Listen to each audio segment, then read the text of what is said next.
Welcome to another episode of Muscle in the Morning, brought to you by Iron Mag Labs. Make your mark. I'm your host, Dave Palumbo, and I'm here to bring you all the latest news in the world of bodybuilding and fitness. It's Wednesday, March 18th, 2015, and let's get to it.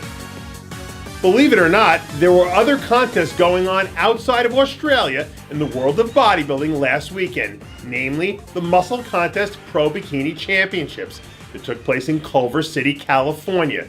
The show featured a very impressive lineup from top to bottom and included quite a few competitors from last year's Olympia. But after the dust settled on a furious day of competition, it was bikini veteran Christy Marquez who found herself taking top honors, with Rachel DeJean and Noy Alexander rounding out the top three respectively.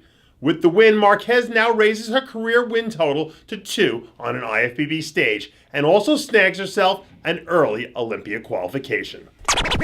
After undergoing surgery on his esophagus just over a month ago, it looks like Dylan Armbrust is rebounding quite nicely. Armbrust was a fixture on the national scene throughout the early 2000s, dating back to over a decade ago when he won the heavyweight class at the NPC Junior Nationals. But most bodybuilding fans probably know Armbrust as the owner of the Mile High Mecca and as a trainer and mentor to dozens of the sport's top athletes.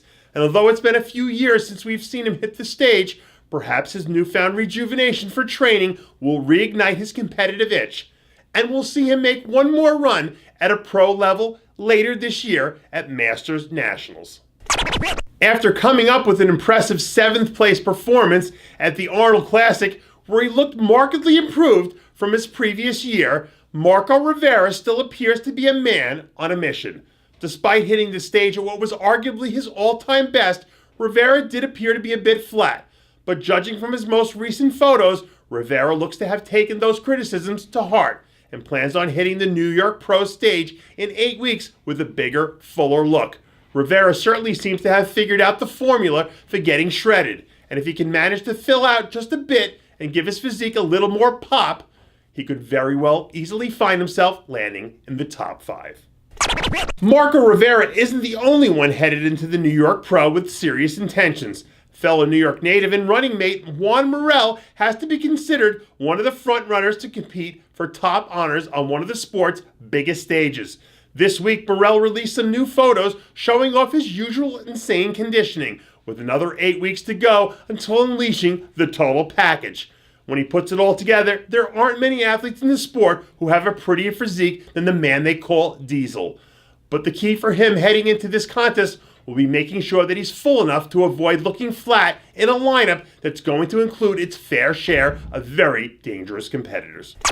Annette de la Rosa looks like she'll be ready to rock the stage a few weeks from now when she makes her IFBB Pro debut. De La Rosa won her pro card by crushing the bikini competition at last year's Canadian Nationals and recently announced that she plans on making her IFBB debut stateside 10 weeks from now at the Dennis James Classic. De La Rosa has the shape and structure to be a serious contender on any pro stage, but if she hopes to be more than just another pretty face in the lineup, she'll need to up her game and take on the best the IFBB has to offer. And that does it for yet another edition of Muscle in the Morning, brought to you by Iron Mag Labs. Make your mark. Check out ironmaglabs.com today. I'm your host, Dave Palumbo, reminding you to always be true to your passions and make sure to follow us on Facebook, Twitter, and Instagram.